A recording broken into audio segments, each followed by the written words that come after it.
सभी लोगों को सादर जय जिनेंद्र। कैसे हैं आप सभी? आशा करते हैं आप सभी अपने घर पर सुरक्षित होंगे, निरोग होंगे और लॉकडाउन का यथावत पालन कर रहे होंगे। जी हाँ, मैं भी आशा करता हूँ आप स्वस्थ रहें, मस्त रहें और स्वाध्याय में व्यस्त रहें। तो चलिए आइए आज हम अगली कारिका में देखते हैं कि आचार्य पूज्यपाद स्वामी जी हमें क्या बताना चाह रहे हैं। तो आइए अपने दोनों हाथों को जोड़ें और कारिका का उच्चारण करते हैं। दोनों हाथों को जोड़िएगा।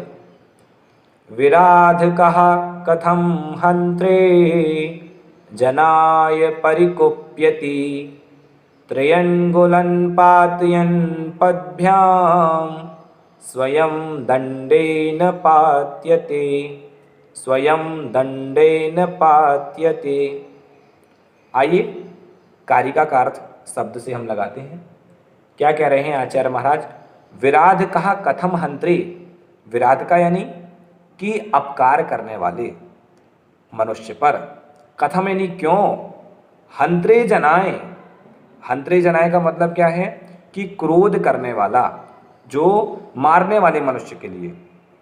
फिर से देखें अर्थ को कि क्या कह रहे हैं। विराध कहा कथम हंत्रे जनाय परिकुप्यति। विराध का यानी कि अपकार करने वाले मनुष्य पर, कथम यानी क्यों, हंत्रे जनाए मरने वाला मनुष्य क्या है, परिकुप्यति क्रोध करता है। जो सामने वाला मनुष्य है वो हमें अपकार कर रहा है, तो वह जिस व्यक्ति का अपकार कर रहा है वह क्यों उस पर क्रोध करता है। फिर से देखेंगे, विराध कहा कथम हंत्रे जनाय परिकुप्यति। विराध का यानी अपकार करने वाला मनुष्य, कथम यानी क्यों, हंत्रे जनाए मारने वाले मनुष्य पर, कुप्यति परिकुप्यति क्यों क्रोध करता है। व्यर्थ में ही हम क्रोध करते हैं। यदि कोई व्यक्ति हमारे सामने कोई ऐसा प्रसंग ला जाता है जिससे हमें क्रोध आएगा तो हम स्वतः ही क्रोध के वशीभूत हो जाते हैं। क्रोध का सा हमें जोर से आ जाता है। आपने देखा होगा कि कई बार हमारे सामने ऐसे निमित्त या ऐसे प्रसंग आ जाते हैं जिससे हमारी क्रोध कसाय भड़कती है। तो हमें उस समय विचार करना चाहिए, क्या हमारा जो रिमोट कंट्रोल है क्या दूसरे के हाथ में है? हमारा जीवन दूसरे के हाथों में है कि वह जब चाहे तो हमें क्रोध ले आए, वह जब चाहे हमें मान कसाय के वशीभूत कर दे। तो इस पर हमें विचार करना है कि आचार्य महाराज कह रहे हैं कि व्यर्थ में ही जो अपकार करने वाला मनुष्य है उस पर हम क्रोध करते हैं। क्योंकि आगे क्या बता रहे हैं उदाहरण के माध्यम से आचार्य, त्रयन गुलन 3 अंगुल वाला जो फावड़ा है, पात्यान यानी कि पात्यन यानी गिरता हुआ, पदभ्याम यानी पैरों से। जो 3 अंगुल वाला जो फावड़ा होता है यदि उस पर हम पैर रखते हैं तो त्रयन गुलन पात्यन पदभ्याम, 3 अंगुल वाला जो फावड़ा है, गिरता हुआ फावड़ा, उस पर पदभ्याम पैरों के द्वारा, स्वयं दंडेन पात्यते, स्वयं ही दंडेन यानी दंड को क्या होता है, पात्यते।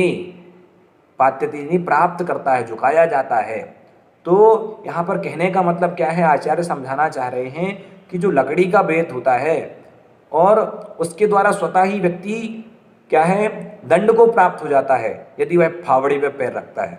3 अंगुल वाला फावड़ा जो होता है उसका ऐसा जो सिरा होता है, यदि उस पर आप पैर रखेंगे तो आप स्वतः ही दंड को प्राप्त हो जाएंगे, आपको ही दौड़ लौट कर लगेगा।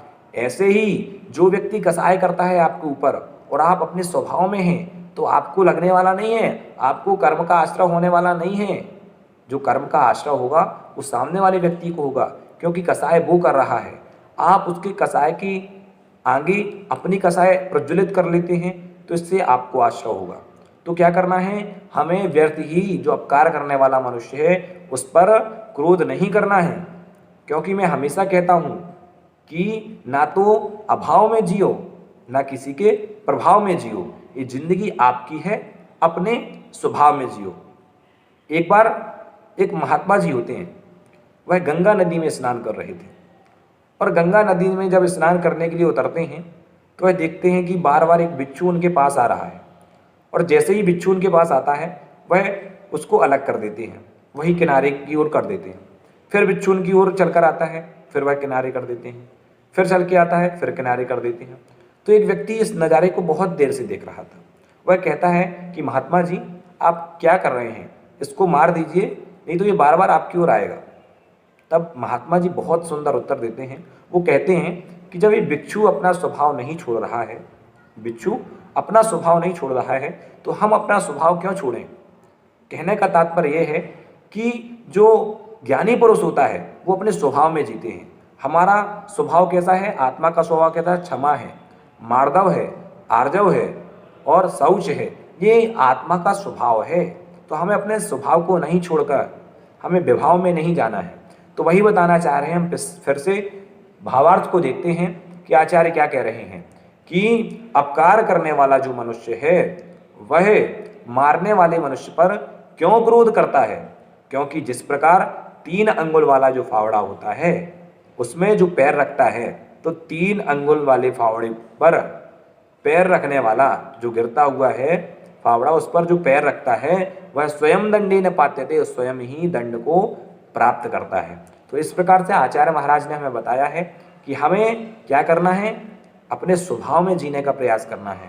हमें कभी भी दूसरे के प्रभाव में आकर के कसाय नहीं करना है, हमें कर्मों का आश्रय नहीं करना है। हमें तो जितना हो सके उससे बचने का प्रयास करना है। तो सभी लोग यही कहूँगा कि अपने घर में रहें, लॉकडाउन रहें, अपने को स्वस्थ रखें, अपनों को स्वस्थ रखें, अपना पूरा भारत स्वस्थ रखें। सभी लोगों को सादर